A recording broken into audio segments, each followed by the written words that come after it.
देखकर वार्डन पागल हो उठता है और गुस्से में उसी तस्वीर को कुचल देता है। केको की तस्वीर को कुचलता देखकर खून खौल उठता है। ने रखी भारी टेबल को 2 हिस्सों में तोड़ देता है। यह देखकर असिस्टेंट वार्डन का सारा घमंड हवा हो जाता है। वह डरकर बिल्ली की तरह एक कोने में छिप जाता है। रिकी चाहता तो उसी वक्त उसका काम तमाम कर देता, लेकिन अपने गुरु की शिक्षा याद करके वह अपने गुस्से पर काबू करता है और चुपचाप वहां से चला जाता है। उस रात रिकी अपने सेल में बैठा केको की तस्वीर को देख रहा था। उसकी आंखों में दर्द साफ दिखाई दे रहा था, क्योंकि पहले वे बहुत खुश रहते थे, साथ घूमते फिरते और मस्ती किया करते थे। लेकिन अब उसकी जिंदगी इस जेल की दीवारों में कैद होकर नरक बन चुकी थी। अपने मन को शांत करने के लिए वही बांसुरी बजाता है जिसे वो केको के साथ बजाया करता था। तभी एक गार्ड वहां आता है और उसे चेतावनी देता है कि अगर उसने दोबारा बांसुरी बजाई तो वह बांसुरी के टुकड़े टुकड़े कर देगा। अगले दिन सैमुअल का वही चमचा अपने सेल से बाहर निकलता है। तभी कई कैदी उसे घेर लेते हैं। वे सभी विंग की मौत का बदला लेना चाहते थे, क्योंकि उसी तरह से बूढ़े कैदी ने अपनी जान गंवाई।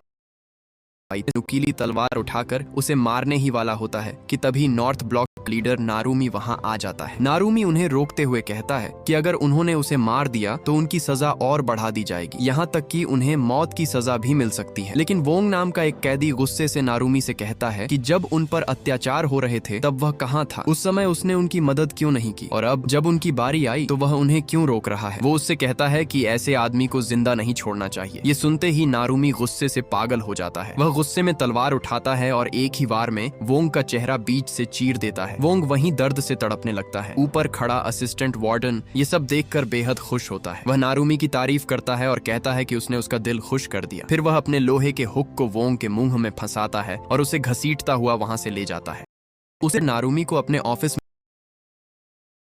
कहता है कि जिस तरह उसने वोंग को मारा उसी तरह अब रिकी को भी खत्म करना होगा। यह सुनकर नारुमी के चेहरे का रंग उड़ जाता है, क्योंकि वोंग तो एक साधारण कैदी था, लेकिन रिकी कोई आम इंसान नहीं था। उसने अपनी आंखों से मैड ड्रैगन को मरते देखा था। उसे पता था कि अगर उसने रिकी से टक्कर ली तो उसका हाल भी वैसा ही होगा, लेकिन वार्डन का हुक्म था, इसलिए उसे मजबूरी में मानना पड़ता है। कुछ देर के बाद जेल के मैदान में वोंग की लाश को जंजीरों से बांधकर एक बड़े से क्रॉस पर लटका दिया जाता है, ताकि बाकी कैदी उसे तड़पता देखकर डर जाएं और दोबारा कोई भी उसके खिलाफ आवाज उठाने की हिम्मत न करे। वोंग की लाश देखकर रिकी के अंदर गुस्सा भर जाता है। उसी समय नारुमी अचानक उस पर हमला कर देता है। दोनों के बीच खतरनाक लड़ाई शुरू हो जाती है। पहले नारुमी एक जोरदार लात मारता है, फिर वह मौका आंख में पिसा हुआ है। रिकी की आंखों के सामने अंधेरा छा जाता है। अब उसे कुछ दिखाई नहीं दे रहा था। नारुमी इस मौके का फायदा उठाकर उसके हाथ में छुरा घोंप देता है। रिकी दर्द से जमीन पर गिर पड़ता है, लेकिन तभी उसके हाथ पास से गुजर रही पानी की पाइप पर पड़ते हैं। वह तुरंत पाइप तोड़ देता है। तेज पानी से आंखें धोते ही रिकी को फिर से साफ दिखने लगता है। अब वह पहले से भी ज्यादा खतरनाक बन चुका था। वह नारुमी पर टूट पड़ता है और उसके सिर पर ऐसा भयानक थप्पड़ मारता है जिससे उसकी एक आंख बाहर निकलकर जमीन पर गिर जाती है। तभी असिस्टेंट वार्डन भी वहां